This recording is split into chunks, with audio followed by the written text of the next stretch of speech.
Si nanay may basang face towel sa ulo kasi ang init po ng panahon. So nakaka-relieve naman po siya ng Tapos maya ko pong pinupunasan ng aking itong mga part na to kasi napakainit po talaga natin ang ating weather sa araw na ito. At ang time check natin ay 12:55 po ng tanghali at si nanay po ay nagluluto. No? Prito lang naman, ayoko ng mga may gayat-gayat. Napakainit po magstay dito sa aming kusina kasi ayan po, ang baba ng yerok, napakainit. No? Ang ginagawa ko na lang po ay nagluluto po ako ng fried chicken uli.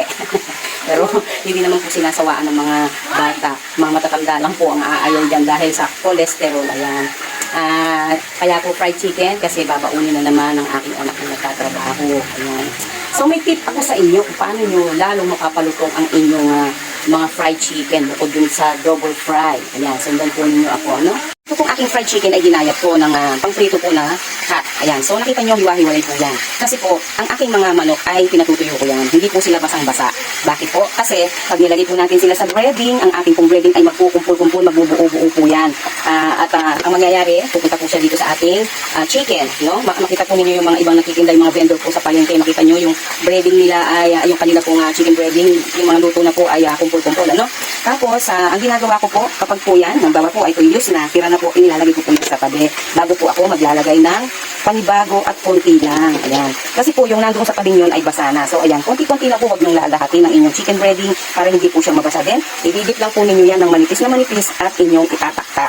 Yan. So ayan po, tatanggalin po natin at ilalagay natin sa strainer para tumulo po yung excess oil. Ayan. Para mawala po yung mga bad cholesterol. Ayan. So ayan, sa pag-breading po natin, so ayan, naglagay po ako ng konti. Ayan. Konti lang po, wag niyo pong kakapalan kasi magkukumpul-kumpul yan. Tama lang po yung mga ganyan. And then, pag nalagay po, nakot na natin lahat, ay itaktak nyo lang yan para mawala po ang sobrang flour. Ayan, breading mix. Then, ilagay po natin. Ganyan lang po yung pag-breading. Kung gusto mo po ng malutong at hindi po siya yung tingin mo ay super dull na manok.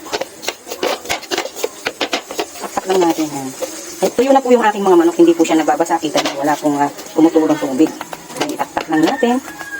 At sa pagpiprito po natin, hindi po kailangan dikit-dikit para maluto po yung gilid po ng ating manok. Ayan.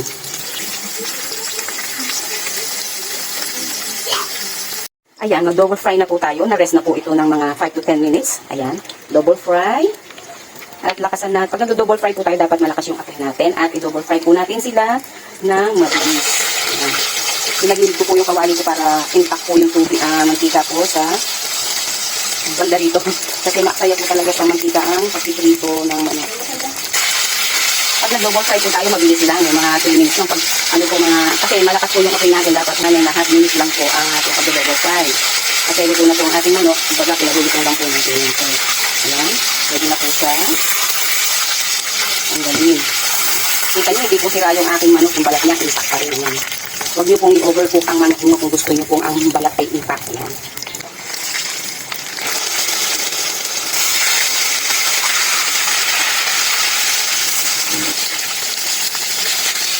Hindi talaga siya sira yung balat o intact na intact.